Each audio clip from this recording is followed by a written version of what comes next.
Francesco Santoianni. Francesco Santoianni es el autor del libro. Italiano, lo he escrito en italiano, está traducido al árabe y al castellano, creo que al francés. Francés, inglés incluso, y portugués. Y Francesco Santoianni es profesor adjunto de la Universidad de Nápoles de Gestión de Catástrofes y Protección Civil. Debe ser algo que da mucho miedo, ¿sí? Tiene numerosos libros publicados, uno por cierto de un título muy sugerente, que es del único que me acuerdo. Es decir, catástrofes, de la Atlántida a Chernobyl. Desde luego, puede abarcar un largo periplo de catástrofes. Y bueno, Roberto Santoianni presentó este libro en Túnez en abril del 2015, de este año, 2025. Tú interveniste por videoconferencia y bueno, pues escuchar a Roberto Santoianni, que es el autor de este libro, que hemos publicado entre el Puerto Boletín en Cádiz, Alba Granada, que es un colectivo de estudios imperialistas árabes, que es el que organizó el encuentro de Túnez, y el otro país de este mundo, que todos conocéis desde luego esta sociedad. Pues bueno, os dejo con el autor del libro, Francesco Santoianni. Bienvenidos a la presentación del libro Syrian Fake News. Lamento no poder estar con ustedes, por eso les he hecho un breve vídeo y lo disfruté. Desde 2012, junto con Marinela Correia y otros pocos activistas, hemos intentado detener la agresión a Siria, creando el sitio web Siria Lidia, el comité Basta Sanchoni a la Siria, Basta de Sanciones a Siria y organizando manifestaciones. Hace un año, cuando quería escribir un artículo para el sitio web L'Antidiplomático sobre el jefe del gobierno sirio, al-Yawlani, descubrí que casi todos los textos en internet relacionados con sus crímenes e incluso la página de la Oficina Federal de Investigación sobre la recompensa de $10 millones habían desaparecido. Hay una frase del filósofo griego Demócrito que me gusta mucho. Solo hay una cosa que se les niega a los dioses: cambiar el pasado, pero parece que, hoy en día, este privilegio se concede a los dueños de la información en línea. Por eso pensé en escribir Syrian Fake News, un libro en papel que probablemente no tendrá tantos lectores como un artículo en internet, pero que me ilusiona poder transmitir a las próximas generaciones las infamias de la época que estamos viviendo. Pero hay otra consideración que hacer. En 2003, en el momento de la guerra contra Irak, casi todos los medios de comunicación hablaban de las armas de destrucción masiva en manos de Saddam. A pesar de ello, millones de pacifistas salieron a la calle para protestar contra la guerra y contra sus noticias falsas.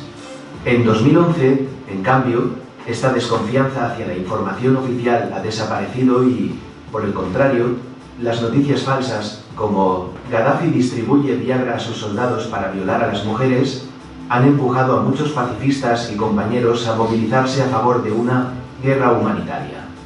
Lo mismo ocurrió un año después contra la Siria de Assad. ¿Qué ha pasado en pocos años para que tantos activistas acepten las noticias falsas y, por tanto, las guerras humanitarias? Básicamente, la irrupción de las redes sociales y de las ONG, organizaciones no gubernamentales, dos entidades que no se perciben como expresiones del poder, pero que han promovido todas las revoluciones de colores y, por tanto, las guerras humanitarias de este milenio.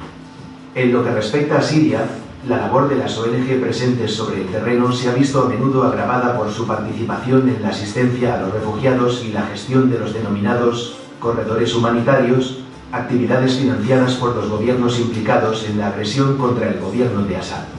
El resultado ha sido, por ejemplo, que las ONG casi nunca han condenado las sanciones impuestas a Siria ni han desmentido las numerosas noticias falsas publicadas por los medios de comunicación contra el gobierno de Assad. Y así, impunemente, durante 14 años, se ha llevado a cabo una colosal campaña de intoxicación contra Siria que comenzó con Amina, la lesbiana de Damasco, y continuó con noticias falsas como los niños torturados por Assad, los barriles bomba, los hospitales bombardeados, las fotos de César, los francotiradores de Assad contra las mujeres embarazadas, la masacre de Ghouta, el napalm sobre las escuelas. Ha envenenado a la opinión pública justificando las sanciones y una guerra que ha provocado 400.000 muertes y 6 millones de refugiados.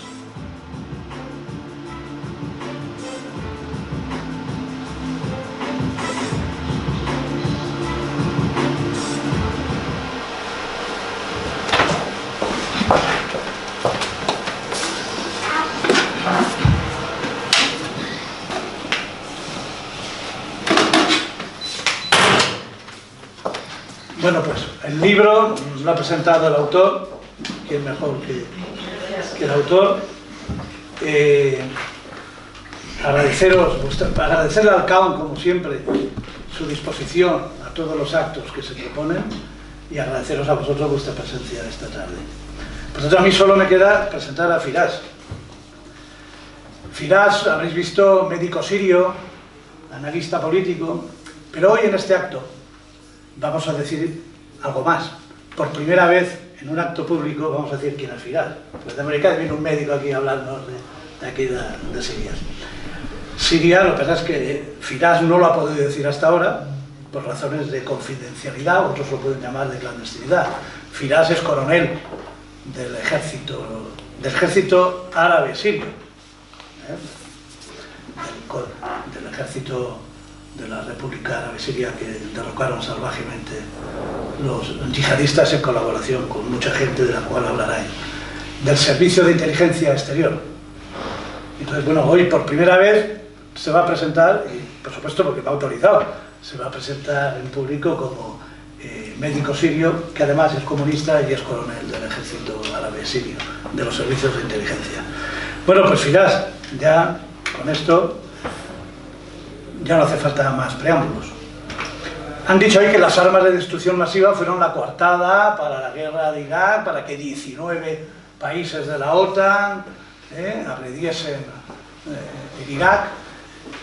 Han dicho algo de Gaddafi, pero de las invenciones respecto a Gaddafi, pero a mí una de las que más me escandalizó de Gaddafi es cuando sacaron unas fotos con decenas, centenares de muertos, manifestantes muertos por la dictadura de Gaddafi, con un fotograma. Ese fotograma pertenecía a un vídeo sobre el nuevo cementerio de Trípoli. Eran los muertos del cementerio de Trípoli que cambiaban de ubicación y estaban por allí y tal. Esa fue una de las grandes pruebas con la cual, pues toda la OTAN y entre otras cosas, es decir, los servicios aéreos, tal, un teniente general del Estado español, que por cierto luego acabó en Podemos, Julio Rodríguez.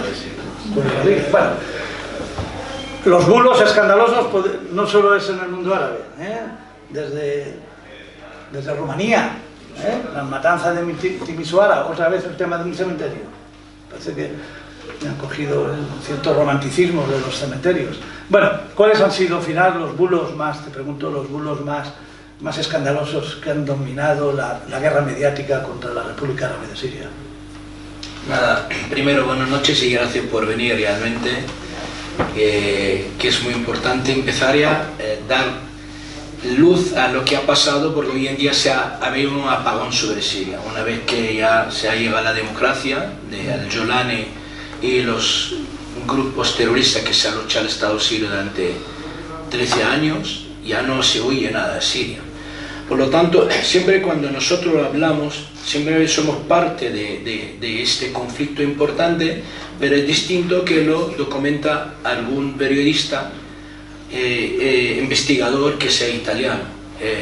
Desde que ya vi su trabajo y la primera presentación en Túnez, me gustó mucho la idea, porque que más gente va a estudiar ese tema y trabajo académico para ampliarlo, porque me queda corto bajo mi punto de vista durante tantos años los bulos, las mentiras, el fake news, la propaganda, que han gastado cientos de miles de millones de dólares para derrocar Siria, y por desgracia tengo que decir que han podido derrocar.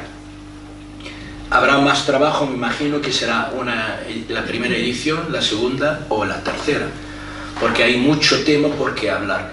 Los bulos desde el primer día, que era una revolución pacífica, nunca ha sido pacífica, porque siempre cuando tengo que discutir con muchos por el tema de los niños de Dara, que le cortaron las uñas, que le cortaron los dedos, hoy en día salen estos niños, ya están, el que tenían 12, 13 años, hoy en día tiene 25 años, y ellos desmienten el tema hasta en televisión pública siria del Jolani. O uno que cantante decía que le arrancaron la garganta porque criticaba o hablaba contra Bashar al-Assad. Vivía en Europa y ha vuelto a cantar en Siria. Así, un montón de bulos, de mentiras, de cosas contra la guerra, incluso el armamento químico, que lo usó, porque se usó en su momento, lo usó el Jolani, incluso está documentado por muchos periodistas alemanes que lo hablaban a nivel de la televisión pública alemana, y dijeron que detrás era la inteligencia turca, que eso nosotros lo sabemos, pero claro, cuando lo decimos nosotros, eres parte de ellos, eres un pro-Assad, eres un funcionario del Estado, lo que sea, pero cuando le dice un investigador alemán, en televisión pública alemana, le llamaron la atención e incluso llamaron en Ankara al embajador alemán para una protesta oficial sobre el tema. En definitiva, mentiras hay un montón, aquí en el libro hay bastante donde están documentados y se sabe, pero siempre para no discutir tanto, una vez ha pasado todo y sale que los americanos pusieron una operación que se llama Temple Sycamore. Eso lo ha dicho en la época de Obama, lo están diciendo en todos los medios de comunicación, para derrocar Siria. Y ese plan era el plan A y había un plan B. El plan A, gastaron $1.000 millones, eso es hablando desde congresistas, senadores de Estados Unidos, que el plan era derrocar Siria. ¿Por qué? Porque es el eje, el núcleo, el eje de la resistencia para favorecer el Estado sionista en Israel. Había si terminar con esta resistencia en la zona. Uno de ellos lo intentaron hace mucho tiempo en el sur del Líbano, en 2006, no han podido, gracias a Siria, porque Siria ayudó en la creación de estas resistencias. La resistencia libanesa se salió en 1982, esto lo puedo decir porque ya manifesté que soy un oficial del ejército sirio. Los combatientes de Hezbollah se entrenaban en Siria los primeros años, del 1982 hasta casi el 99, en las instalaciones militares nuestras, donde se preparaban, algunos se viajaban a Irán, y entre Siria y Irán le prepararlos, y el suministro de armas, incluso en la guerra del 2006, lo reconocen los libaneses el mejor portavoz que tienen era Nasrallah, cuando dijo que el ejército sirio abrió todos los almacenes posibles para que puedan coger todo el armamento necesario para la agresión israelí del 2006, donde usaron el Cornet por primera vez, donde hicieron un masacre contra los tanques de Merkava en el sur del Líbano, en Wadi al-Hujayr, etcétera, etcétera. Entonces llegan a la conclusión, para acabar, tienen que atacar Siria. Y eso era el plan. El plan era mover el tema sunita chiita en la zona. Él es un presidente de secta alawita que no es mayoritariamente, y esto es un pretexto para Oriente Medio. Oriente Medio habla de la religión, acabas pronto dividiendo a la gente. Hoy en día hasta dentro de cada secta están intentando dividirlos hasta en tribus, porque todos tienen sus tribus hasta este nivel porque les interesa mucho. Entonces, cuando hablamos de Temple Sycamore, están hablando de destruir Siria, donde en la época de Obama, el 2011, lo pusieron y empezaron con ello, pero no contaron un momento que Rusia, por interés suyo geopolítico y geoestratégico, iba a entrar en este conflicto. Pero Rusia luego cambió completamente su versión sobre Oriente Medio después del 7 de octubre y ayudó en el derrocamiento del gobierno sirio. Y esto ya no son datos, esto no estamos hablando de análisis, porque prácticamente el Jolani lo han recibido en Moscú. El Jolani salió en la televisión siria, dijo: nosotros 3 días antes de entrar en Damasco había contacto con los rusos. Su primer ministro, el ministro de Asuntos Exteriores, dijo 6 meses antes había reuniones entre la inteligencia militar rusa y nosotros en Bab el-Hawa, en la frontera turca. Había colaboración concretamente para ayudar a hacer un cambio en Siria.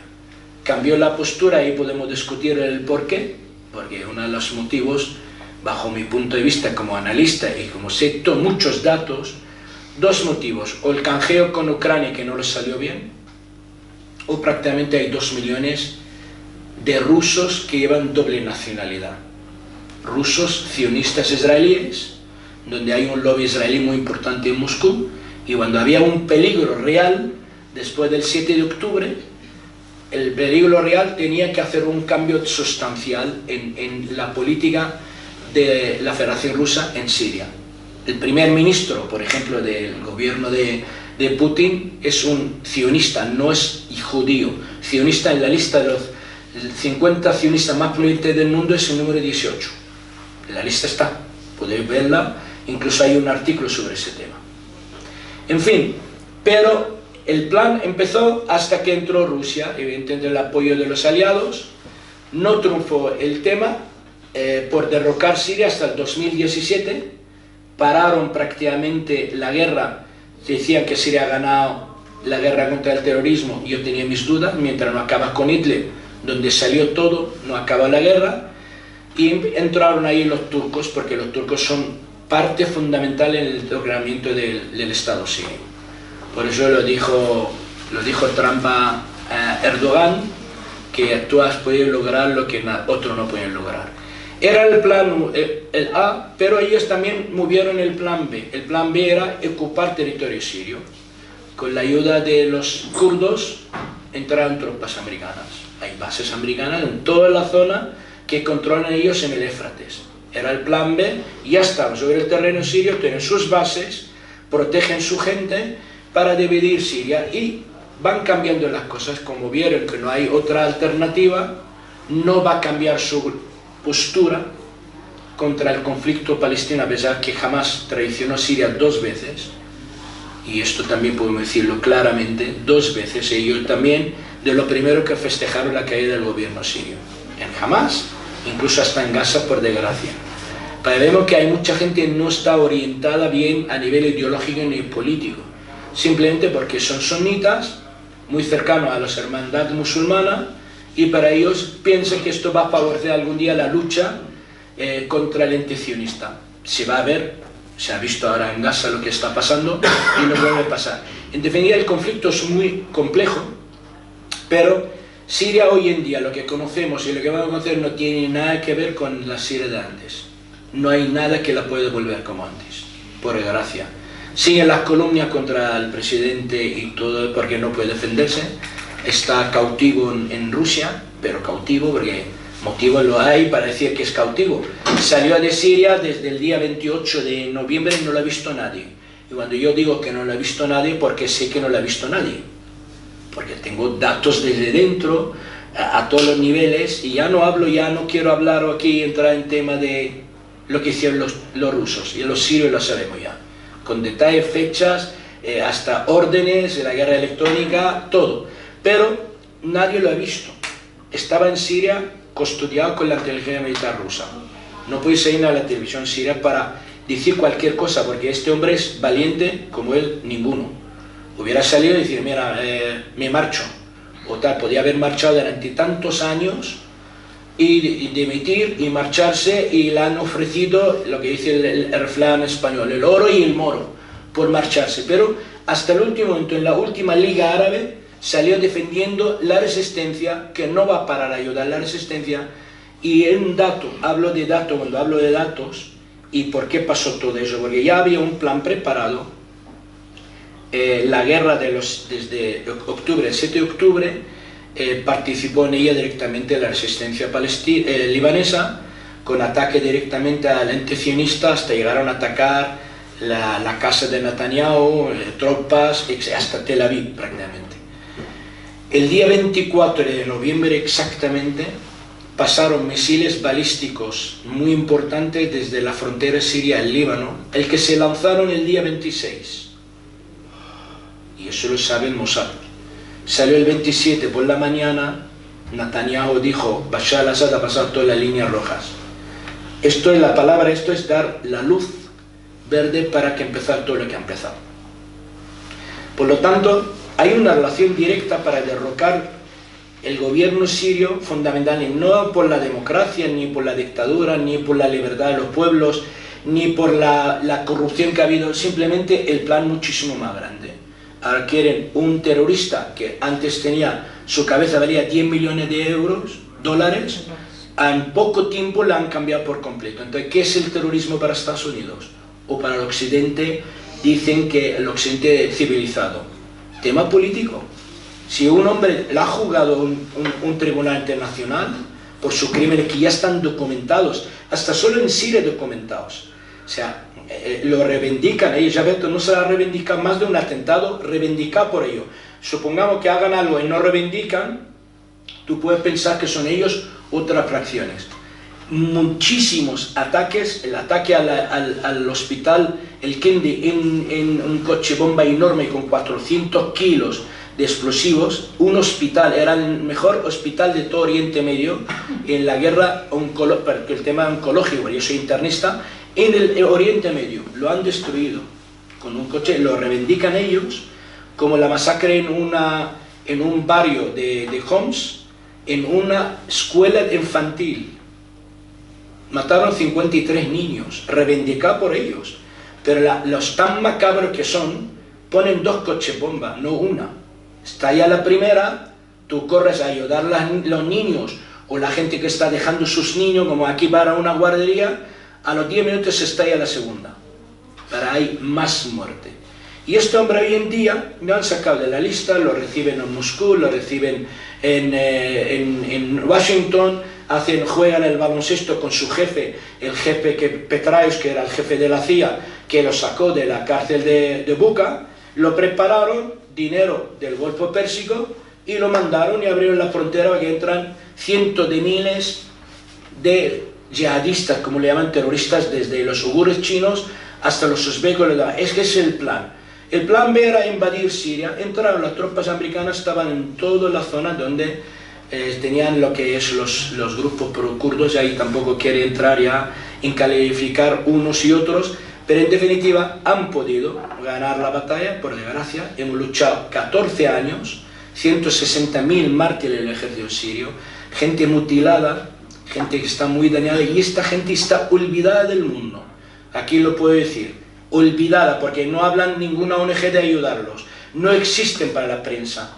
Esta gente son 4 millones, o entre 4 y 5 millones, las han tirado de sus casas en algunos pueblos cercanos de Damasco. Ninguno trabaja como funcionario, le tiraron de sus trabajos. El que tenía una pensión, le cortaron las pensiones. El que era un herido de guerra no le recibe ningún dinero.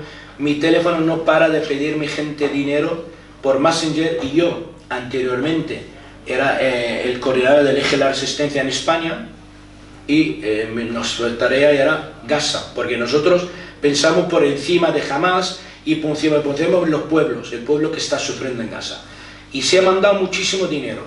A través mía de aquí, la gente confía en mí, en el círculo de izquierda me conoce mucha gente, y cree que está todo documentado. Sobre 12.000 euros hemos mandado desde aquí a Gaza a través de nuestro Líbano, que está en la sede nuestra, llega a todas comisiones, llega a través de Egipto, y llegaba el dinero a Gaza, nos hacían vídeos como estaban ayudando a los niños, dando de comer a la gente y tal, pero después de la caída de Siria opté por ayudar esta comunidad, porque yo no soy nada, soy totalmente laico, yo no creo en ninguna religión, lo digo claramente, pero esta gente necesita ayuda. Entonces ahora mi tema es ayudarles a ellos de lo que puedo yo como médico a nivel de dinero, y empecé a hacer una campaña para que el que puede 10, 20, 50 euros, y voy mandando a cada familia, tengo ahí dos abogadas que me ayudan para averiguar todo correcto, y veo, vamos, hay gente que no tiene casa, vive en la montaña,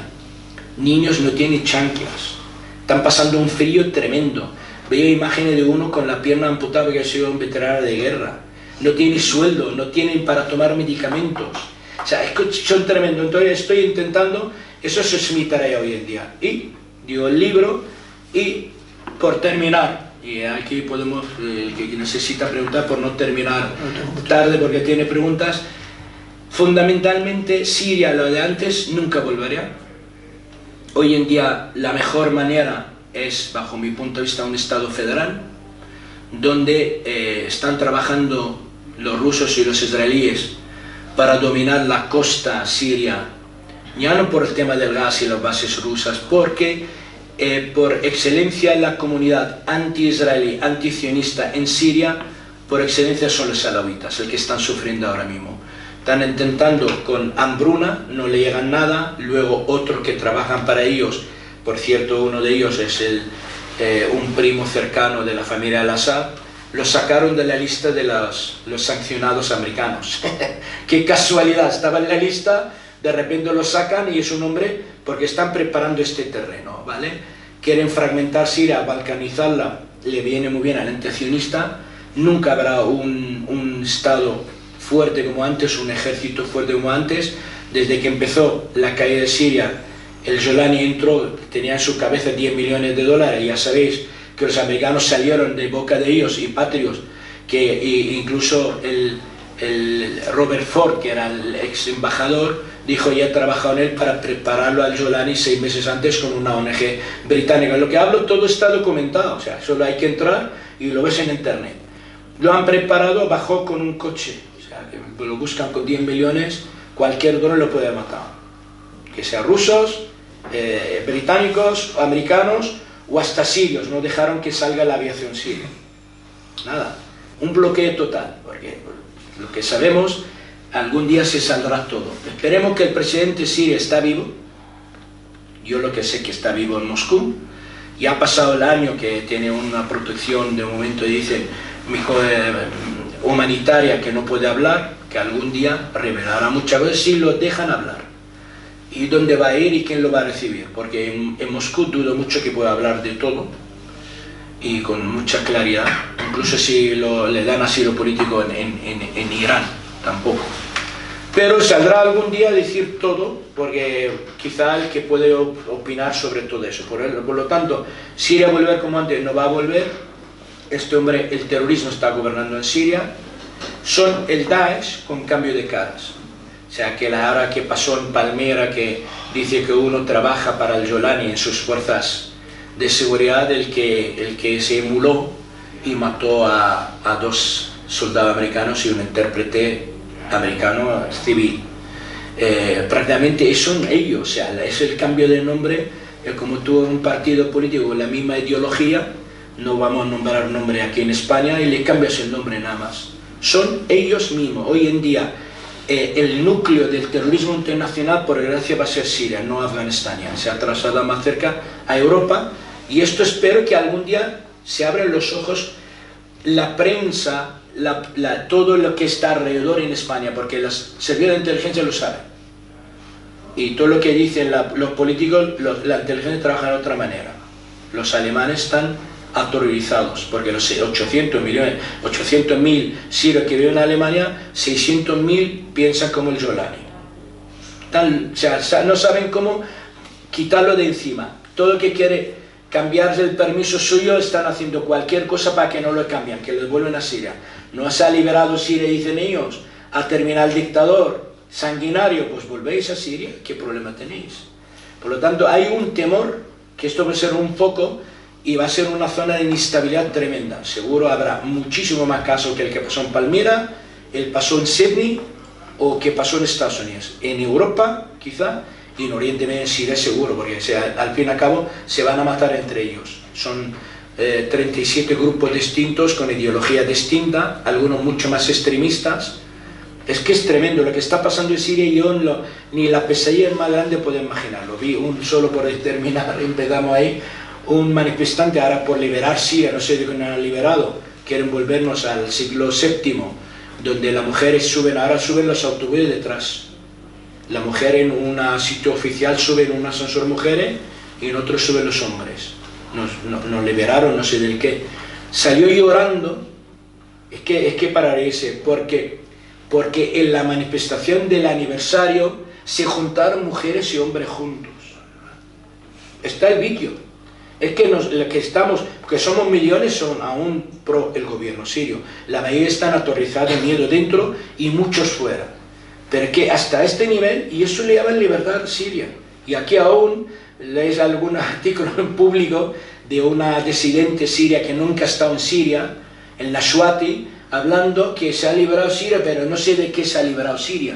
Se ha librado para que el Jolani gobierna y no hace el tratado de paz con Israel, claudicó delante de Israel, porque prácticamente Israel pide hasta Damasco que no hay ningún armamento sirio, ni pesado, que sean policías nada más. Y aquí lo dejo porque eso es un tema largo y que vamos a hablar mucho. Sí, sí, es que varias preguntas ya las has contestado, pero voy a centrarme en dos. Lo de Al-Julani es que es una técnica y una táctica con respecto a Siria antiquísima. ¿Te acuerdas de Abu Bakr al-Baghdadi?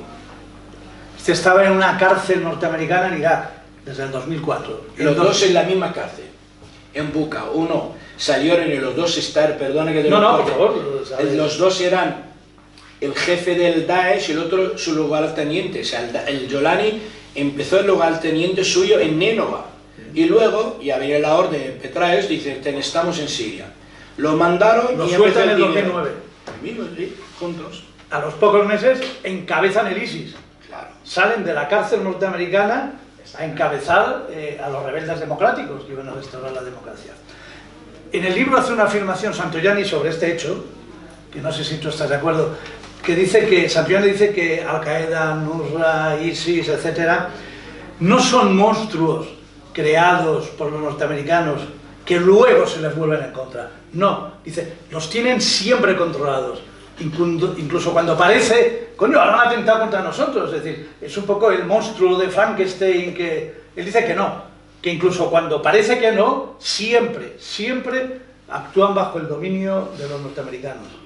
Podría ser que es así y no es así, porque realmente no tiene una jerarquía ideológica espiritual, ¿vale? No lo mismo como el chiismo. El chiismo tiene dos líderes espirituales donde les guían a todos. Uno es el Sistani que está en Irak y el otro está el Ayatollah Khamenei.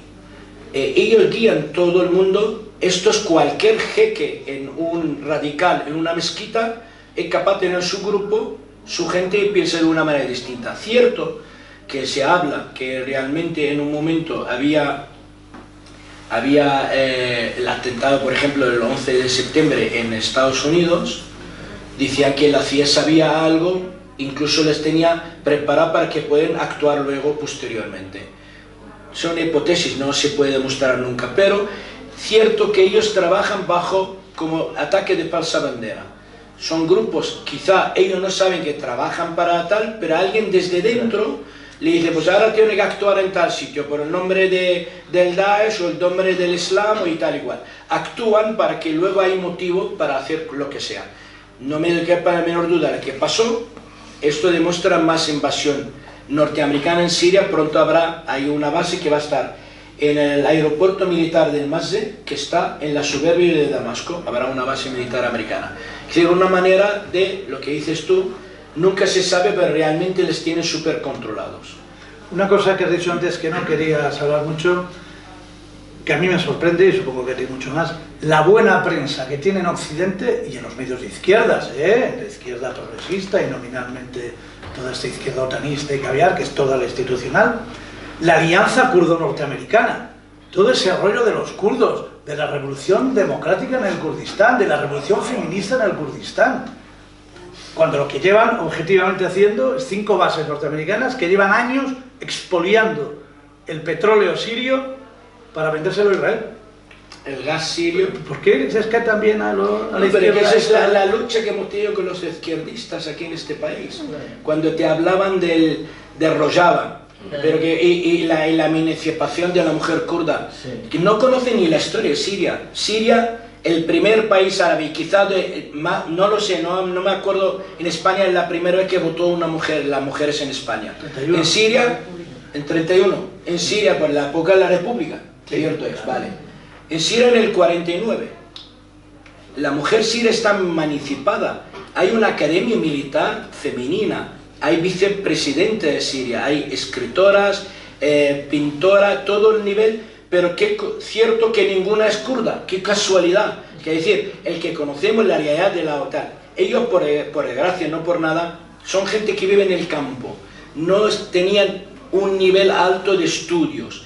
Empezaron a estudiar y tener un nivel más alto gracias al bloque socialista. Porque, por decir algo, cuando hablaban los kurdos no tienen derecho, el secretario general del Partido Comunista de Siria, Khaled Bagdash, y el siguiente son kurdos. Y a través del Partido Comunista de Siria, muchos han tenido becas, la mayoría son kurdos. Había un problema dentro, que se habló hasta dentro del comité, que por qué tantos kurdos. También había una explicación, porque son gente que necesita estudiar más. Quiere decir, hasta este nivel. Entonces, claro, los kurdos cuando ya llegas, entran y hablan de democracia y tal, con el tanque americano, están robando el petróleo, el gas y el trigo. Y eso no quiere ver en la izquierda. Yo entiendo que uno de derecha en Europa lo puede entender, porque me digas que esto es lo que tú pretendes, pues sí, que lo que siempre le digo que también fácilmente, lo que dijo Fidel Castro, el comandante, dijo, cuando tú estás en un conflicto complejo, que no sabe orientarte bien, fíjate dónde está el americano, norteamericano, y tú tienes que estar enfrente. Ese sí, que si tú estás entrando con tanques, tu armamento es americano, las bases que defienden son americanos, la financiación viene tal, la colaboración, estás atentando contra tu Estado sirio, que vivías dentro de ello, ya no hablamos, el tema kurdo es tema largo, pero aparte la mayoría de ellos no estaban ni nacionalizados sirios, se nacionalizaron sirios en 3 épocas del siglo pasado, el 62, en el 2000 y en el 2010. La mayoría eran de kurdos, venían desde Turquía, porque en Turquía es donde realmente viven muchísimo más kurdos, y segundo, por la represión turca, la mayoría entraron en Siria, y Siria luego le dieron la nacionalidad siria. El kurdo que vivía de antes, el que está en Alepo y Damasco, en la época de Saladino, es que ni siquiera reivindica el tema kurdo, no saben hablar ni el kurdo. Cuando tú tratas con él 20 años, te dice, pero yo soy kurdo. Ni lo sabes. En Siria nadie te preguntaba, ¿eras sunita, chiita? Nadie. Yo he vivido en la misma finca abajo, vivían cristianos católicos, no sabía que eran cristianos católicos porque los nombres eran nombres totalmente no religiosos. Cuando uno se llama Albert, por ejemplo, o se llama María, sabe prácticamente que es cristiana. Entonces, nombres como el ex embajador sirio aquí, que estuvo aquí durante mucho tiempo, por el nombre suyo nunca pensaré que es cristiano ortodoxo, ni el apellido ni el nombre. Por lo tanto, esto ya hoy en día les para en cualquier sitio, le dicen alawita, le preguntan mucho de ahora los controles de sirios, ¿tú eres sunita o alawita? Porque saben, en la misma ciudad hay de los dos. Algunos le están matando simplemente por ser alawita, lo obligan a ladrar como los perros. Han matado a 7 o 8 chavales jóvenes, porque dice, yo con mi orgullo no voy a ladrar, yo no tengo ninguna culpa, o es mi secta.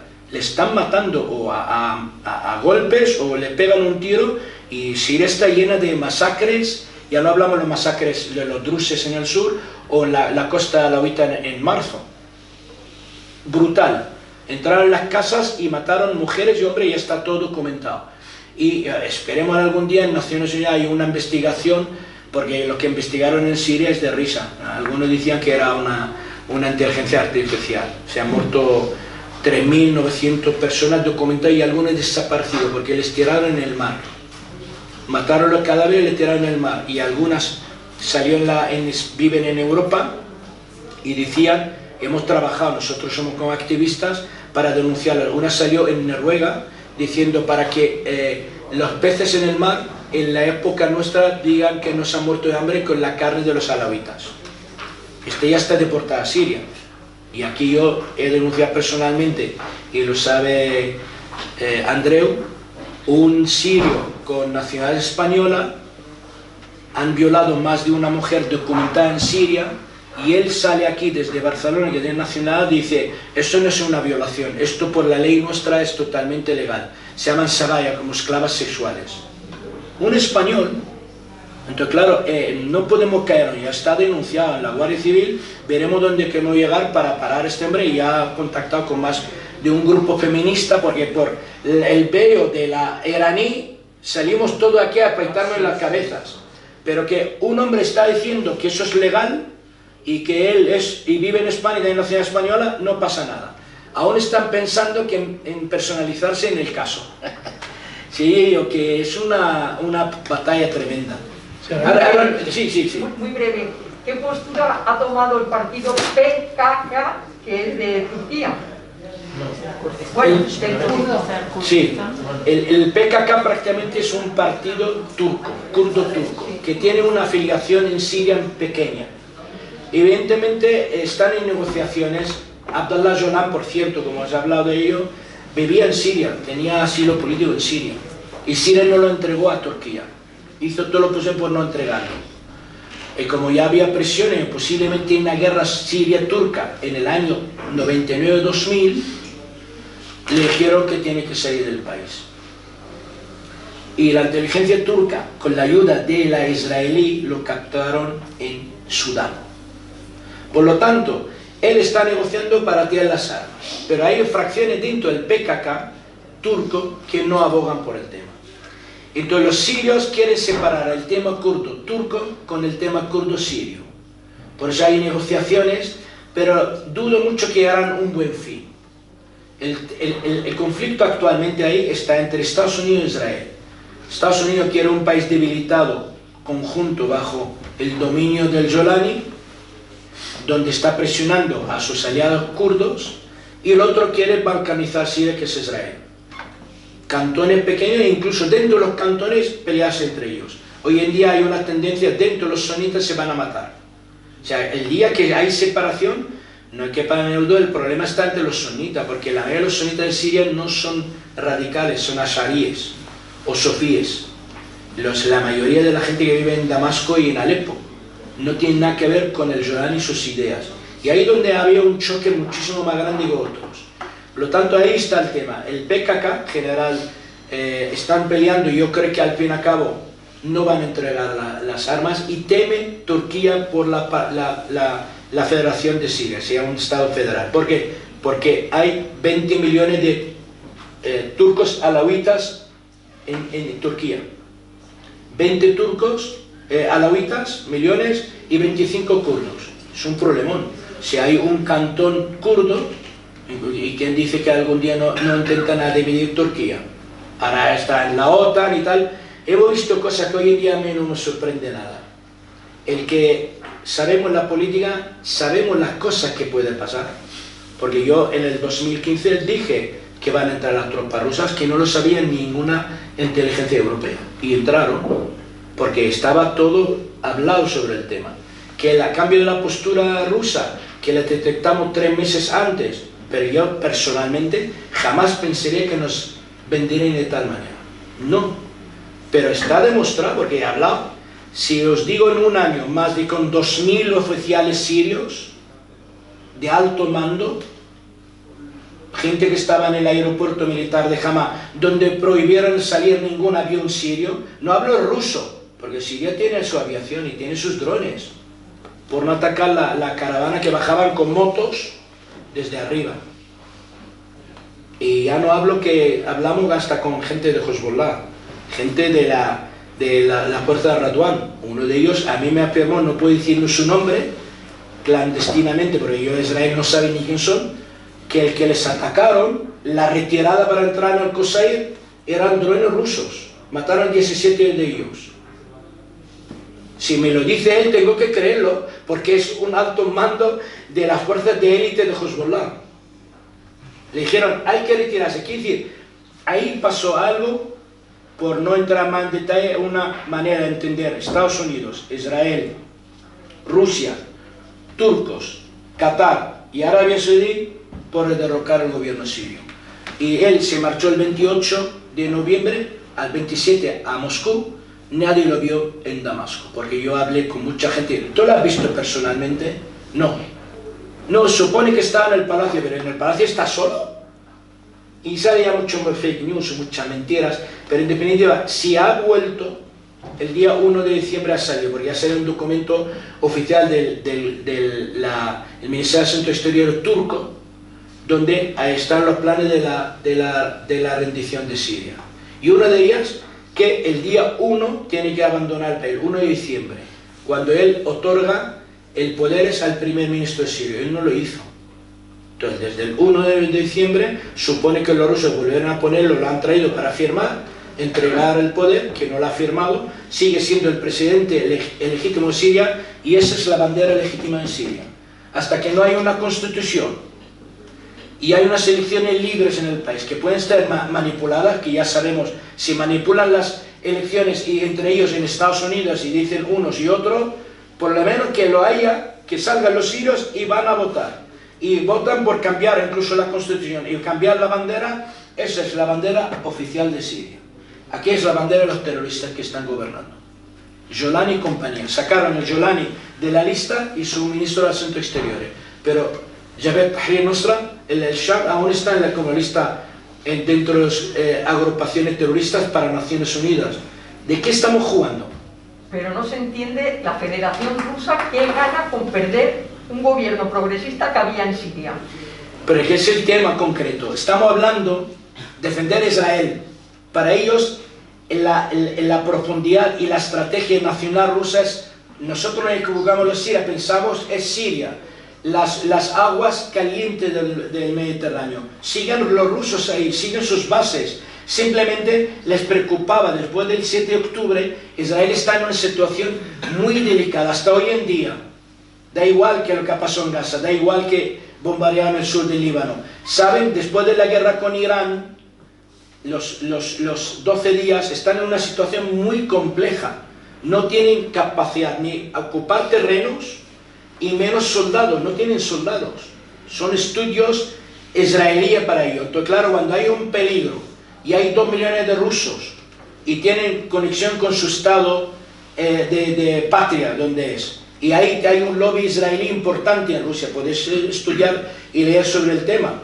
Había un documental en RT sobre el lobby israelí en Rusia. Sacó el primero de la parte 1, le dijeron que no hagan la parte 2. Hablé con el periodista. El periodista, está su nombre, lo hizo en árabe. Madre rusa, padre sirio. Khaled Rashid se llama, donde te hablan del poder que tienen dentro de las fuerzas, la inteligencia del primer ministro, dominan el diamante, la parte de la industria incluso de gas y petróleo, etc. Y tienen conexión directa con los házaros, la antigua házara, el tema cuando hablamos de los judíos házaros que no son semitas, salen de la zona de Rusia, caucásica, Azerbaiyán y Rusia. De hecho, los ashkenazis, si te das cuenta, los que son más radicales y los que están dominando Israel, vienen de ahí. Vienen la mayoría de los ashkenazis, 25% rusos, 35% ucranianos, bielorrusos 15%, polacos y algunos de los países del norte de Escandinavia. Pero realmente todos con nombres y apellidos. Yo estuve en Minsk hace muy poco. Tiene un cementerio enorme judío, que no tengo nada contra los judíos, pero realmente no son semitas. Entonces hay una relación directa. Y Israel está en un momento, le preocupa la seguridad de Israel, que hay mucha puede leer sobre Netanyahu con su llamada telefónica a Putin. El Mossad estuvo 8 veces el último año en Moscú. ¿Vale? Sale Yossi Cohen, lee su libro, que hay una relación directa con Vladimir Putin desde el 2013 para debilitar el gobierno sirio y cambiar de postura. Lo dice Yossi Cohen, el ex jefe del Mossad. Como usó Epstein, están todos en el documento de Epstein, de hablar cuando era el primer ministro, antes ministro de Defensa y luego el primer ministro, Ehud Barak. Estaba hablando de unas relaciones largas, donde no pasa nada. Siria, por eso digo, cambió la estructura del pensamiento ruso. Entraron a luchar contra el terrorismo, ¿vale? Porque saben que este terrorismo, en parte de ellos, es terrorismo ruso. Muchos chechenos, muchos uzbecos pueden tener problemas dentro. Lo que han entrado y han muerto en Siria, miles de ellos.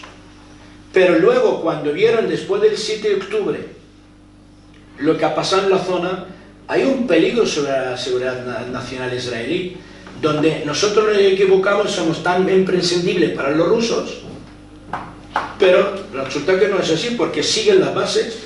Y al año de caer Siria le mandó una carta de felicitación a Vladimir Putin al Jolani, y lo recibió con honores en el Kremlin, mejor que cuando lo recibieron en la Casa Blanca. Si no queremos abrir los ojos, quedamos igual. Tú tienes que analizar lo que ves y lo palpas. Si aquel entró por la puerta trasera en la Casa Blanca, no, pero en Moscú había una rueda de prensa, en la Casa Blanca no, porque es un instrumento y pronto lo van a quitar de encima, porque Israel no va a aceptar nunca hay un Estado islámico en el norte de ello. Es un instrumento, destruyen Siria y luego veremos que vienen, bueno, van cambiando piezas, eso es muy fácil. Y eso le cambia la postura rusa, que nadie quería verlo, ni siquiera el que llegamos a esto. Pensamos que no llegaré nunca a este momento. Ahí abajo nos quedamos en shock, yo quedé en shock meses. Y luego cuando te ven los datos, y te vienen datos desde Alepo, y te vienen datos de los iraníes, y te vienen datos de la 4ª división siria, quien entró y quien estuvo con un general que no quiere rendirse, ¿qué pasó?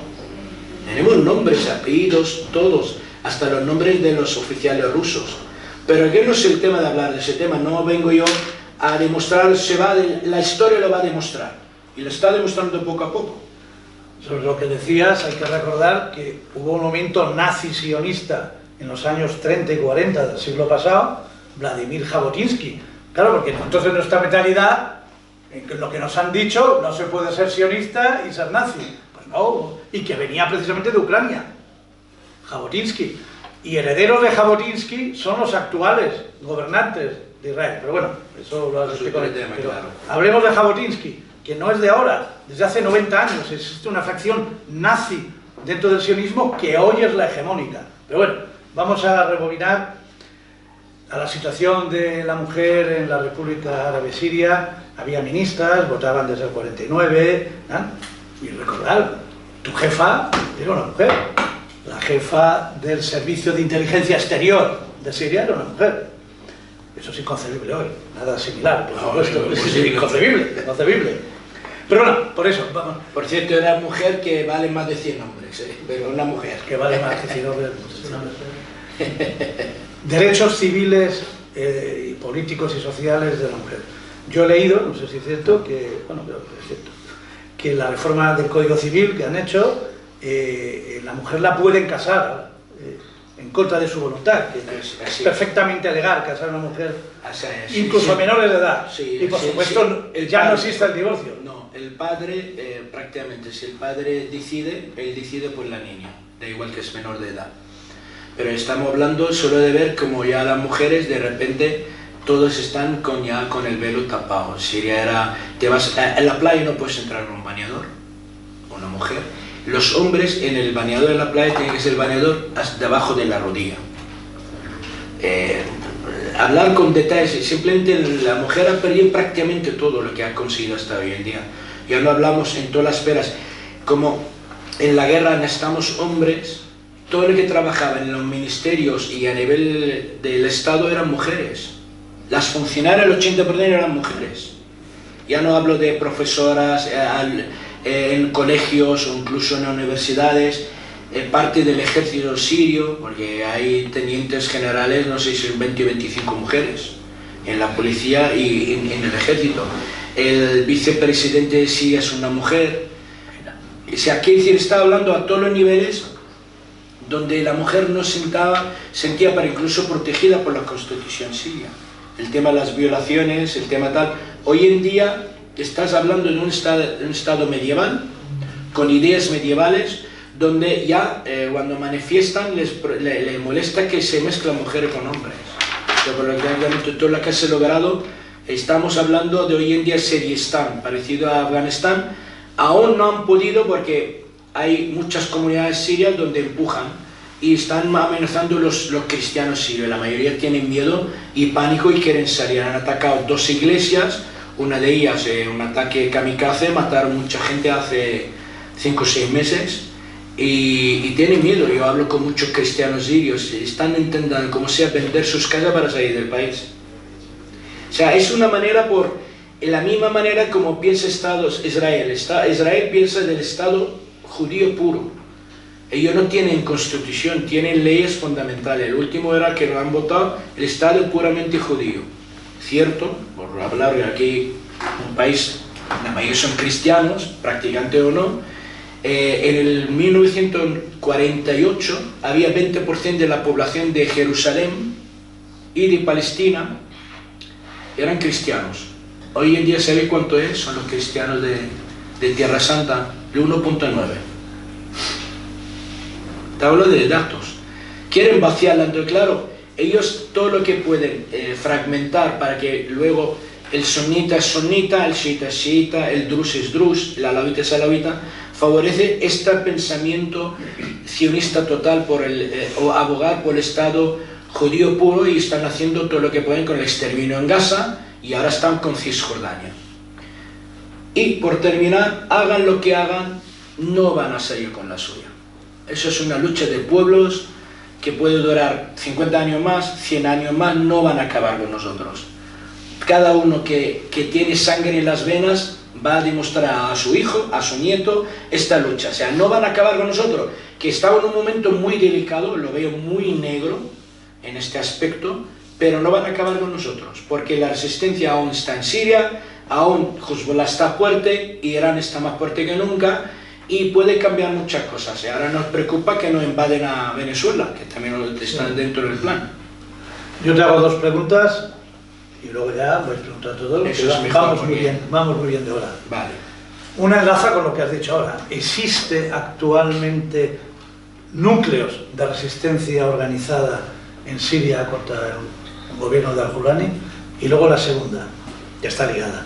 Sinia Beni Ghassan nos dice ahí en un prólogo que siempre le ha llamado la atención porque la izquierda europea se movió contra la intervención en Irak. Límites se movió. Dice, a ella le ha extrañado siempre por qué se ha movilizado tan poco por Siria desde el 2011, no ya ahora, desde el 2011, que incluso ha celebrado sectores que han formado parte de la izquierda histórica de este Estado, han celebrado que un degollador criminal haya llegado al gobierno ayudado por quienes ha llegado. ¿Hay resistencia? Resistencia, por supuesto, y la va a haber más, ¿vale? Porque a pesar que parece que está muy fuerte el Jolani, no está fuerte en Damasco y en algún sitio más. No es el momento de levantar en armas también, que hay resistencia en el sur de Siria contra los israelíes y contra él también. En la costa siria, diría yo, miles de excombatientes del ejército árabe sirio están preparados y hay armas, pero no es el momento. No es el momento, llegará el momento, te digo yo, porque hay coordinación incluso y se trabaja sobre el terreno, pero no es el momento de levantar en armas. Eso es por un tema, y por qué la izquierda no ha entendido la lucha de Siria como el tema de Irak. Una de las incógnitas que nunca he entendido yo, teniendo en cuenta que al pocos meses se vio prácticamente lo que se pretendía ser en Siria. De los primeros slogans que salieron, aparte de las mentiras, la masacre en mayo en Jaish al-Sugur, algunos en Banyas en marzo del 2011, donde se van a cantar cánticos totalmente sectarios. Decían el alawita a la tumba y el cristiano a Beirut. Esto está documentado, se escucha en árabe. Quiere decir, esto lo sabe Occidente, lo sabe la gente de izquierda. Yo entiendo que la inteligencia va por un camino. Por cierto, como dije ya que me dedico, no oficialmente, yo he tenido muchos contactos con el CNI por defender España contra el terrorismo entre los dos estados, del 2015 al 2017. Terrorismo Yihadista. Hablando que cuando el Daesh aún mandaba en Raqqa y venían las órdenes y aquí las urdas que hay en Europa. Por lo menos me preocupaba el tema de España. Con oficiales del CNI en persona me decían machacarlos, no dejar ni uno vivo. Hablando del Nusra y tal igual, son como ratas, pero nosotros a nivel político tenemos que ir a una línea distinta, porque sabemos que son enemigos nuestros. Los políticos van a lo suyo, como ahora mismo lo reciben el Jolani y va el ministro de Asuntos Exteriores a Damasco. Pues se sabe que su hombre ha degollado con su mano, ha matado en Irak y en Siria. Hay muchos vídeos sobre él cuando mandaba un kamikaze a matarse. Le decía, tú te vas a juntar con el profeta y comer con él. Todo lo que está haciendo por la lucha por el Islam y tal. Voz de él, la tenemos captada nosotros. Es decir, eso es un terrorista, todo el grupo suyo es terrorista, pero a Occidente ahora mismo de repente lo borran de terrorista y ya es el presidente interior de Siria. Esto es inadmisible hoy en día. Y ahora el presidente Maduro tiene cabeza porque es un traficante de droga. Aquí estamos jugando. Quiere decir, el mundo llega a un momento, ya las leyes internacionales ya no sirven de nada, está parando barcos de petróleo y contra estos no se actúa con diplomacia ni con derecho internacional, con la fuerza. No hay otra manera. Lo que hizo Yemen contra los americanos en el Mar Rojo y en el Golfo de Adán. Y lo mismo los iraníes, le pararon el barco era iraní, el que llevaba el petróleo, pararon un barco enseguida, que no quieren hacer relación, pero hay relación. El barco lo pararon, el barco tiene una bandera, pero el dueño del petróleo que llevaba es un petróleo que lo lleva un norteamericano. Es que hay que actuar así. Y como Rusia y China van a nivel internacional, no vamos a avanzar nunca. Mira lo que hicieron con Gaza. ¿Cómo vas tú a ayudar a colonizar Gaza de nuevo? ¿No usan el veto? ¿Cómo dos grandes potencias sabiendo lo que va a pasar? ¿Van a sacar los rehenes? Le llaman rehenes, para mí no son rehenes. Si hay unos prisioneros, estos son prisioneros. No hay ningún palestino que es un prisionero, es un luchador por su libertad de su pueblo. Son iguales. Entonces, ¿cómo? Ahora han sacado sus rehenes. ¿No sabe lo que va a pasar en Gaza? Siguen bombardeando, diariamente matando, sin línea azul, sin línea amarilla. ¿Y esto quién lo ha permitido? China y Rusia. Porque si nosotros Yemen puede usar el veto, lo hubiera votado. Pero tú no puedes dejar, no, el plan de Trump, un panteón, un circo detrás de ellos, unos payasos firmando que va a ser una... Es que increíble, estamos en un mundo de locos. Antes era un mundo en un humano tiene Alzheimer y hoy en día un esquizofrénico, megalómano, loco, y vamos detrás de él y todos le aplauden, eso es lo peor. Alguien tiene que escupirlo en su cara, pero delante de la cámara y dice, mira, toma, a pesar que voy a entrar a la cárcel 15 años, pero nadie tiene cojones, lo siento decirlo, nadie tiene cojones de decir las cosas como son. Diplomacia, en no sé qué, no sé cuánto. La mujer siria tendrá que hacerlo. Eso es. O el zapatazo que le pegaron a Bush. Eso en una rueda de prensa. Lo que pasa es que no me dejaron entrar en una rueda de prensa. Bueno, yo creo que has puesto muchas cosas encima de la mesa, ¿no? Es que son temas muy amplios. Sí, como tenemos muchos datos, pues eso, te vas desviando un poquito. No. Hay muchas cosas sobre la mesa y eso es positivo para empezar el debate. Vamos viendo tiempo. Carlos. Bueno, en primer lugar, Andreu, has agradecido la hospitalidad del CAU. A lo mejor habría que rebobinar y algunos de los que pertenecemos a la directiva del CAU haberos presentado, haberos dado la bienvenida. Perdonadme que nadie lo hemos hecho y lo voy a hacer ahora. O sea, daros la bienvenida y por supuesto daros las gracias por estar aquí. Porque evidentemente, aparte del conocimiento, la emoción que estáis transmitiendo, y digo por las palabras que hemos escuchado en los últimos segundos, pues bien lo merece. Es una grandísima oportunidad que desgraciadamente pues se busca en otros foros. Y el CAU, más que honrado de que ocupéis esa mesa, y excusadme porque lo haga una vez que haya empezado el acto. Bueno, y ahora también me gustaría recordar, no sé cuántos de los aquí presentes conocen un modesto medio que se llama El Otro País. No lo sé, si todos seréis lectores, pero simplemente si hay algún no lector, recordad que frente a lo que hace la prensa convencional, en nuestro número anterior, corrígeme Andreu, porque Andreu es el director de la publicación, pues la portada estaba presidida por una foto y un pie de la misma, elocuente, y que diferenciaba el talante de esta publicación con la generalidad de la prensa. Creo que sabéis lo que estoy perfecto, evidentemente. Y por supuesto calificando al señor ministro de Exteriores como lo que es un miserable, ¿no? Y no solamente con su relación con Siria, sino sobre todo también con Marruecos y con nuestros casi compatriotas del Sáhara Occidental. Y bueno, antes, no sé, uno de los dos habéis hablado de la falta de conocimiento. A mí me gustaría, no sé si era el momento, pero claro. Uno de los grandes déficits de la sociedad española es la falta de conocimiento, y concretamente de conocimiento de historia. Es decir, no tenemos ni puñetera idea de la historia reciente de América Latina, mucho menos de Oriente Medio. Claro. Entonces, a mí me gustaría pedirte, no que hables de Saladino ni del Imperio Otomano, sino en unos minutos que nos contaras sintéticamente el devenir de Siria, desde el hundimiento del Imperio Otomano, su conversión en protectorado francés y después esa Siria independiente, que por supuesto fue una gran esperanza dentro del mundo árabe y que lamentablemente, hablo por mí, no tenemos ni puñetera idea, muy poquita idea, no sé si procede.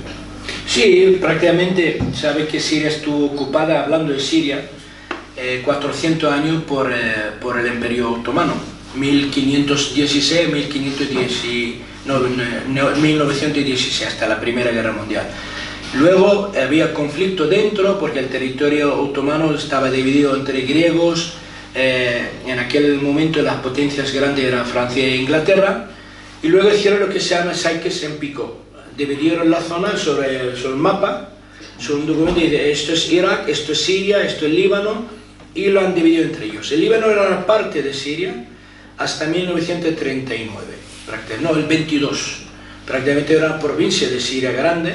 Luego los franceses, por proteger los maronitas, que había unas matanzas contra ellos en la época turca, se refugiaron ahí. Entonces de una manera le hicieron el estado libanés, que hoy en día es un estado más, pero realmente cuando dividieron no estaba ni siquiera dibujado en Sykes-Picot. Realmente luego estuvo como protectorado durante 20 años de los franceses, donde se levantó lo que es la revolución grande Siria. Participaron 4 líderes importantes en ello por mover toda Siria, y se liberó Siria de la ocupación francesa en 1946. Desde la llegada del Baas siempre ha sido un país totalmente pro-Palestina desde el 48, da igual quién ha gobernado, por defender las causas árabes, pero la llegada del Baas en el 63 se manifestó muchísimo más. El que llevaba el arabismo en general, el panarabismo, eran los naseríes, lo que es de Jamal Abdel Nasser en Egipto. Sabéis que ha caído luego, lucharon contra él los hermanos, la hermandad musulmana apoyada por Arabia Saudí en su momento, pero acabó su época y luego las conversaciones nefastas de paz de Sadat con Israel, y quedaban con esto es el partido Baas en Irak y en Siria. Hicieron todo lo posible. Israel decía, para que pueda haber un Israel tranquilo. Perdona que te interrumpa. Sí. Por si acaso, explícanos qué era el Baas.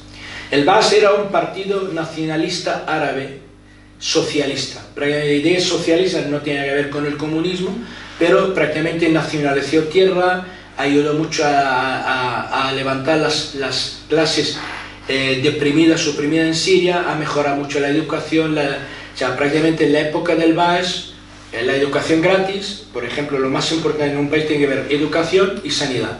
Los dos eran gratuitos completamente. Y el Baas es que defendía lo que es las causas árabes, la nación árabe. Incluso su bandera lleva todos los países del mundo árabe. Y esto no les favorece a Israel. Entonces decía Israel, desde la época anteriormente de los actuales líderes, para que haya un Israel seguro y tranquilo hay que destruir 3 ejércitos: el egipcio, el iraquí y el sirio. El egipcio lo tiene neutralizado de momento, no destruido, con ideología distinta, pero que el que tenían ideología totalmente distinta que quería luchar contra Israel era el iraquí y el sirio. Y eso es lo que ha pasado. Entonces, claro, eso será el Baas desde el 62 hasta la caída del 2024. Por lo tanto, ¿quién defiende el panarabismo en el mundo y este nacionalismo árabe? Nadie. Hoy en día hay una gira hasta la manera islamista religiosa en la zona, defendida por los Emiratos reaccionarios del Golfo Pérsico, donde tienen el dinero, por desgracia, porque una de las desgracias de la humanidad, nació toda la riqueza en esta zona. Si no hay tanta riqueza en Qatar, en los Emiratos y en los Arabia Saudí, estoy convencido que el mundo estaría mejor, porque han gastado trillones de dólares, no digo miles de millones, por difundir la idea del wahabismo y del Daesh y de este extremismo radical islámico, hasta que en Europa dieron cuenta, hace no mucho tiempo, el que ponía los jeques en las mezquitas en Europa era Arabia Saudí. Cogía el terreno de Valencia, por ejemplo, en Madrid, el terreno lo compraba Arabia Saudí, lo construía, pero el jeque, el que tenía que dar las oraciones, cobraba dinero de Arabia Saudí. Se dieron cuenta que empieza ya. Por lo tanto, el wahabismo no hubiera llegado a más a dominar y a destruir países, a destruir Siria, a destruir Libia, ha destruido Irak, y hoy hay una tendencia totalmente islamista en la zona.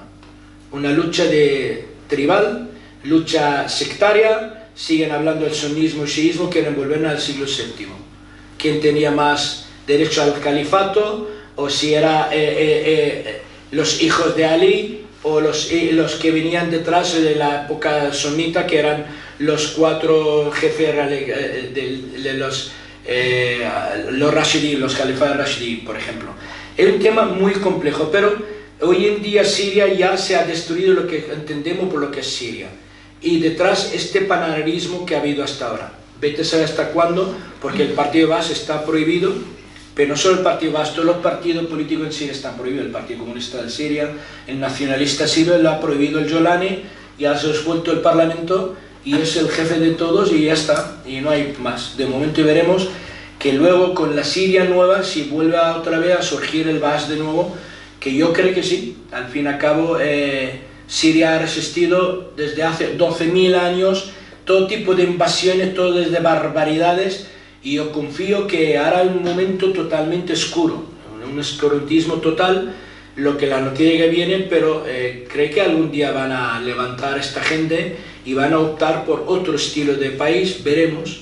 Pero mientras el ente sionista está ahí, es el cáncer de la humanidad, lo tenemos complicado. Si no hay destrucción de esta colonia, y el único que es capaz de hacerlo es Irán, lo veo muy complicado. La verdad, la zona la veo que se ha muerto por completo, por desgracia.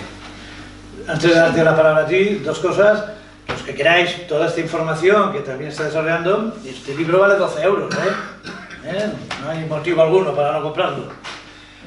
Esa es una. Y luego la segunda, Firas ya ha escrito alguna vez, escribió algún artículo en El Otro País de este mundo, y ya os anuncio que para el próximo número habrá una extensa entrevista donde todo esto esté desarrollado por escrito en papel, que queda mejor fijado. Claro, realmente salgo muchos donde me invitan, canal de YouTube, salgo, alguna, ya en RT no me llaman, porque ya se saben por qué no me llaman. En Spam TV me llaman de vez en cuando, y en Telesur empezaron a no llamarme porque ven, algunos de los redactores siguen mi línea en Facebook y mejor no llamarme, por eso digo yo. Pero en definitiva, yo creo que habrá otra versión más, igual de aquí 6 meses, 1 año o 2, y aquí tenemos la de Pablo Sabaj, un académico de origen sirio, aquí trabaja en el Complutense, y está perfecto el libro, es su último que ha sacado 3, ese es el último, y también es muy importante leerle a Pablo Sabaj todo, porque me consta y lo conozco personalmente, es un académico, trabaja todo bien detallado, y es muy importante que esto no va a quedar así, prácticamente seguiremos dando la batalla, da igual que sea una persona, pero la batalla la voy a dar hasta el final. El libro se llama Siria en perspectiva, y la gran ventaja que tiene es que está actualizado a 1 de diciembre del 25. 15 sobre días. todo lo que ha pasado en Siria y van a colaborar los dos por sacar uno más actualizado. Contigo tú también. ¿no? Y conmigo todo lo que necesitan de mí también lo tendrán con más datos que igual ellos no saben. Tú, pregunta. Bueno, yo tengo que primero avisar a los presentes de que conozco Siria por visitas cortas. Estuve la primera vez en el año 70, mes y medio. Luego volví en el 80, en el 81, en el 2006 también. Entonces eso pues me da un conocimiento muy diferente al de un sirio interesado por su país. Sí que el país me ha interesado y todo lo que he leído ha sido por puro interés. Tengo que decir, corroborando algunas cosas que ha dicho, es que yo pude estar hablando con una vicepresidenta en el 2006, una vicepresidenta siria, y me he movido... Sí, sigue la misma hasta el final, es la misma, es una mujer. Una mujer, es una escritora siria, muy conocida. Sí. Entonces, bueno, yo creo, como es tan amplio, es un océano, todo lo que contiene, lo comentado, lo expuesto por el ponente, yo voy a hacer como extracciones. Primero, yo ahora recuerdo que Hillary Clinton dijo que ellos habían fundado el ISIS, que es el Daesh, que es el Estado Islámico, para ser claros. Entonces, también en Libia hicieron lo que hicieron. Y el caso de Libia es muy paradigmático, a mí me tiene muy traumada porque es cuando vi que la gente que protestaba desde la izquierda se quedó muy paralizada. ¿Y cómo se quedó tan paralizada? Pues porque ya habían aprendido la lección de distribuir información, de manera que el Gaddafi era muy raro, era un tirano, hacía de todo lo que es malo para la izquierda. Entonces se quedaron como mínimo sin salir a la calle para protestar, y algunos hicieron campaña en contra de y a favor de lo que hicieron después, que no sé cómo no lo repiensan, tal y como está Libia. Entonces, en Siria yo, y dando saltos de un sitio para otro, de un tema para otro, yo creo que cuando los sirios se den cuenta de lo que tienen, de lo que les ha caído encima, no por casualidad, sino por la acción de planes internacionales, sí que reaccionarán. Pero yo, sin buscarlo, sé que había mucho sirio, mucha siria, muy incómodo. A mí me escribían gente que ya había conocido pues por las visitas estas, se quejaban mucho del hambre, del frío, estaban como muy incómodos, quizá pensando que iban a ir a mucho mejor, y por desgracia yo también coincido por las cosas que me llegan, que Siria va a tener que luchar mucho, va a tener que ahondar mucho en el problema y luchar mucho para quitarse esa caspa de encima. Y me callo porque esto se podría comentar en otros muchos aspectos, solamente quería decir... Mira, me ha gustado tu intervención porque voy a puntualizar dos cosas. Son muy importantes, que no lo hemos hablado porque aquí se puede hablar mucho. Primero, cuando hablan de dictaduras en Occidente y concretamente la izquierda, dictadura Gaddafi, dictadura Saddam Hussein, Bashar al-Assad, tiene que entender la gente en Occidente, y lo vivimos en Occidente, que en el mundo islámico y árabe no puede existir democracia. No la puede existir. ¿Por qué? ¿Por qué le digo? Porque el día que nos separas la religión del Estado, no puede haberlo. Europa empezó desde 1801, después de la Revolución Francesa, a separar la Iglesia del Estado. Tardó años largos hasta que logró esta democracia bourgeois falsa de poner el papelito que no sirve de nada. Sigue la dictadura del capital. Eso estamos todos de acuerdo. Por lo tanto, si en el mundo árabe islámico, 1400 años, el dominio religioso es tan abrumador, solo por decir algo, hay dos canales dos satélites para el mundo árabe, el Nilsat y el Arabsat. Y tú pones a uno de ellos en árabe, 1400 canales. 1000 de ellos hablando del Corán y la interpretación del Corán. 1000. ¿Tú crees que pueden dejarnos abrir los comunistas o ateos o agnósticos un canal para difundir otras ideas o debatir con ellos? Eres un hereje. Solo por dudar que exista Allah o dudar del Corán, lo mínimo, eres un hereje, te pueden matar y aparte dirían Allahu Akbar, te han matado un hereje. Quiere decir, este mundo es un mundo que nunca puede haber democracia mientras no se separa. Solo una época corta, en la época de Atatürk, Kemal Atatürk en Turquía, era un país dictatorial pero totalmente laico, se paró prácticamente hasta que volvió Erdogan y volvió la Armada musulmana. Por lo tanto, en cualquier país árabe, tú haces urnas y tienen que votar, van a gobernar el salafismo y el wahabismo en todo el mundo árabe, porque no hay igualdad ninguna. O sea, ¿qué decir? Ahora mismo, si tú le dejas, por eso cuando hablan de la dictadura, si no hay estas dictaduras es un peligro, porque el dinero de Arabia Saudí y de Qatar han difundido durante muchos años cientos de millones y trillones de dólares, si hablas, para que haya un wahabismo y gente que mata en Somalia, en el norte de Nigeria o en Kenia. ¿Quién les financia? ¿Quién les paga el dinero?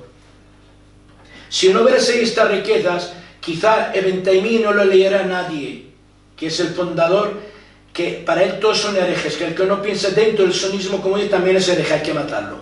Matarlo él, su familia y sus animales.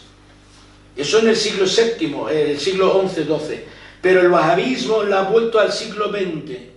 ¿Quién lo ha difundido? Qatar, Arabia Saudí, Turquía. Lo que quiere decir, cuando hablan del tirano, el dictador, si no lo hay, por eso había un país laico en Siria. A confesar relativamente, la gente vivía, tú puedes beber arak o whisky en Siria, puedes ir a un nightclub o puedes ir a la playa con un bañador. Pero también hay gente religiosa, mientras no te metes conmigo, como decimos los sirios, la patria para todos y la religión para tu Dios. Entonces, por eso cuando hablamos de las dictaduras. Y otra cosa, hambruna en Siria, ¿por qué pasó la hambruna? Porque hay una ley César que nos ahogó, nos mató. Que en la guerra de Siria, antes de Siria, el 2011, la gente vivía muy bien. Incluso teníamos la envidia de los libaneses y los tal, porque precios baratos, comida, el sueldo era casi $500 medio, vivía muy bien. Desde el 2019 con la ley César nos aniquilaron por completo. O sea, evidentemente entiendo que pasan frío, no tenemos nada. El plan B, ocuparon la zona sexta de la comida en Siria, que es Al Jazeera, donde están los kurdos. No entra gas, ni entra petróleo, quemaron trigo también. ni trigo. ¿Qué es ley César? Perdona, que no conocemos. ¿Qué es ley César? Ley César americana. Embargo sobre Siria, como el embargo sobre Cuba. Sobre Venezuela. Se llama ley César, puede leer sobre ella, es tremenda. O sea, nadie puede comprar a Siria, nadie puede vender a Siria. Era asfixiante. Cerraron hasta bancos en el Líbano, porque nosotros durante la guerra había unas empresas facticias en el Líbano, pero prácticamente compraban y todo entraba en Siria. Ahogaron hasta el Líbano por culpa de este tema. La ley César, esta del Congreso norteamericano, en 5 o 6 años dejó la gente muerta de hambre, porque no entraba nada. Y los aliados tampoco han ayudado a nivel económico. Ejemplo, ahora llegan los barcos que van gasoil a Siria, en la época del Jolani, barcos rusos, no llegaba ninguno en el asedio del 2019 al 2024. Estoy hablando de datos. Créditos, ¿dónde hay los créditos? Ningún crédito. Ni un duro se puso en el Banco Central Sirio. El único que intentó, Irán, pero no dinero directo por el miedo de las sanciones. Le debía China 2.000 millones de dólares por una venta de petróleo. Le dijo a los chinos que pasen el dinero al Banco Central Sirio. No vino ni un euro, porque también temían estas sanciones. Quiere decir, dejas un país solo, luchando contra el terrorismo internacional, donde había todo tipo, incluso por eso empezamos hablando de la corrupción. ¿Cómo no va a haber corrupción cuando un soldado está dando su vida, está a un checkpoint y cobraba $15 de sueldo? No puede darlo, normal. Se mantenía el Estado con la pequeña corrupción que ayudamos, como tú cuando te aparca el coche y tú le das €1 para no ir a robar o matar o sacarte un cuchillo como en Brasil. Quiere decir, es muy complejo el tema. Entonces, esto es el que derrocó Siria. No ayuda en su momento. También yo entiendo que Irán, que ya no tiene esta capacidad económica, también está en un bloqueo de ayudar a Siria en este aspecto. A Hezbollah sí, porque a Hezbollah son 1,5 millones de habitantes, si le mandan $1.000 millones, pues 1.000 millones Siria, 24 millones, hay 6 millones fuera del país, lo que había para darle de comer y beber, pero simplemente era la ayuda de traer solo el gasoil y el petróleo, bastante, y viene el trigo ruso, hubiera aguantado Siria, pero no, que nos ahogaron. Por eso le digo que lo entiendo, porque yo tengo contacto, sé lo que han pasado la gente, pero hoy en día no han mejorado nada, un año. A pesar que no había electricidad, era barata. El funcionario sirio cobraba su sueldo, hasta en la zona de los terroristas controlados. Salía a la zona del gobierno sirio, cobraba su sueldo y volvía. Da igual, son 15 o 20 o $25. Bashar al-Assad y su gobierno cumplió con todo eso. Hoy en día han subido la factura de luz 800%, desde que llegó el terrorista el Jolani. No ha mejorado tampoco la cosa, están peor, temen por sus vidas, la mayoría, el que tiene dinero quiere vender y salir, porque tengo contacto con muchos de ellos, es decir, los entiendo, pero están hablando, luchando contra el imperio. Ahora lo mismo decir, es que los cubanos pasan hambre. El que no sabe la política, dice, pues claro, los comunistas están haciendo al pueblo pasar hambre. Cuando yo hablo con gente muy simple en vez de su vista, o te dicen, no, porque es un narcoestado. Discutí con uno que saca carbón de Cuba y trae comidas ahí, un español de aquí. Digo, pero ¿cómo te atreves a decir que Cuba es narcoestado, me llama? Porque un cubano lo vio que sacó una bola de... Digo, que aquí en cualquier pub sacan una bola de cocaína. Eso tenemos que decir en este país, es narcoestado. El país que por dicho, entonces, como la gente es ignorante, le digo, pero tú sabes que el país por excelencia por habitante en el mundo que consume cocaína en el mundo es España. Él no lo sabía. Digo, porque claro, en Estados Unidos mucho más, porque son 380 millones. España 48 millones, aquí se consume más cocaína por habitante y gente que te sorprende hasta jueces. Y lo digo aquí porque lo he visto. Tengo que decir que España es narcoestado, o sea, para que vean la propaganda. Quiere decir, el tema ahora mismo habla de, mira, están muriendo, y no están muriendo de hambre en Costa Rica, o en Colombia en algún sitio, o diría yo, en Myanmar, y hay un estado capitalista. Simplemente la propaganda es fácil llegar y la gente no quiere saber nada, como papagayo repiten. Ahí nuestro trabajo, diariamente, da igual que estaba cenando con ellos, le dejé planchado, digo, pero no digas tonterías, hombre, que no digas tonterías, porque le demostré que estaba diciendo tonterías. Digo, no hay embargo contra Cuba. Digo, no hay embargo contra Cuba. ¿Y vives ahí, no hay embargo contra Cuba? No. Anda ya. Antes de darle la palabra al compañero, quiero aclarar una cosa. Cuando leáis el libro, oiréis hablar de esta, las fotos César. No es la ley César de la que he hablado. Las fotos César es un supuesto desertor de la policía militar siria que hizo 10.000 fotos con las que convenció a toda la opinión pública norteamericana de los crímenes, porque su misión era fotografiar los cadáveres ejecutados, torturados y tal. Todo era mentira. Todo mentira. Solo 10 se han visto, de las cuales 5 o 6 eran fotos tomadas en gente que se estaba muriendo en un hospital. Pero bueno, lo digo simplemente para que cuando leáis esto, las fotos César, aunque el nombre de César es... Por ahí viene la palabra ley César. Ley César, de las fotos César. Vale, aclarado esto, solamente decir, la maquinaria propagandística es tan grande que enseguida además conocen perfectamente los tics que tienen que tocarle. Lo que tienen que tocarle a la derecha y lo que tienen que tocar a la izquierda. ¿Quiénes fueron las primeras, digamos, las primeras noticias, informaciones sobre las barbaridades y tal? De la bloguera lesbiana.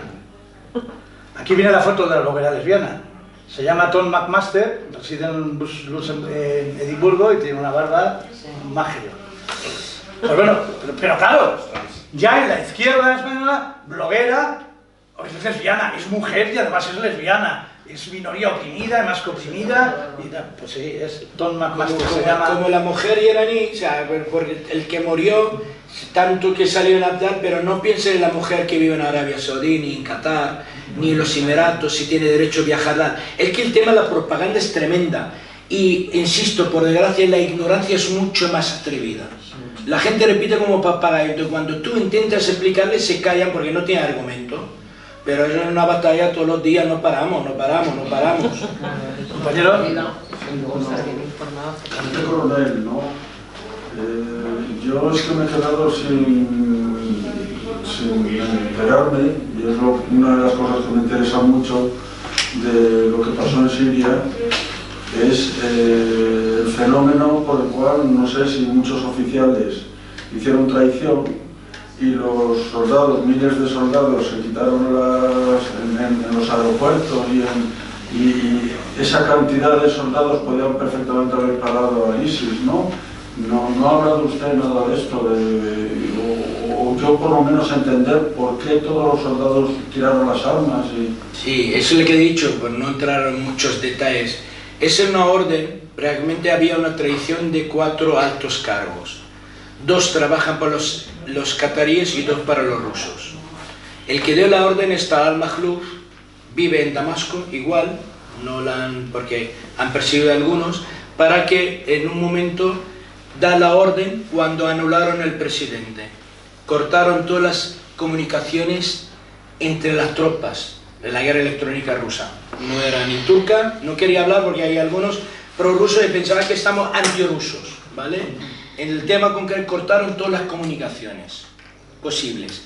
Tenía la orden de retiradas tácticas. El ejército sirio es muy disciplinado. Algunos no se dieron cuenta de la traición hasta que estaban en Homs. En Alepo, algunos vieron la traición y las ejecutaron y mataron. El jefe de la inteligencia militar sirio es un teniente general, lo mataron en su despacho. El comandante de las fuerzas iraníes en Alepo lo mataron también. No te digo más detalles, ¿vale? Porque hay versiones, pero lo mataron. La retirada de tropas iraníes también ha sido... A ver. La próxima vez que coja, me está dando usted. ¿Qué ha pasado? No se haga. ¿Qué ha pasado? Este se cree que la compañera está grabando con mala intención. No, que es amiga. Esta es una amiga, ¿vale? Es amiga, es que me ha traído la bandera de la verdadera Siria, joder.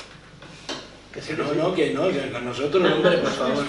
Estoy en la situación. No pensaba que eso igual.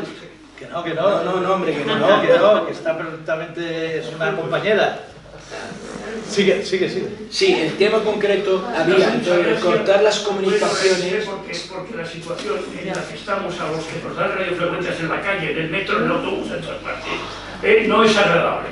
Si lo menos que puede hacer usted no reírse. Se está atacando y no sabe... No sabe quién es. No sabe quién es.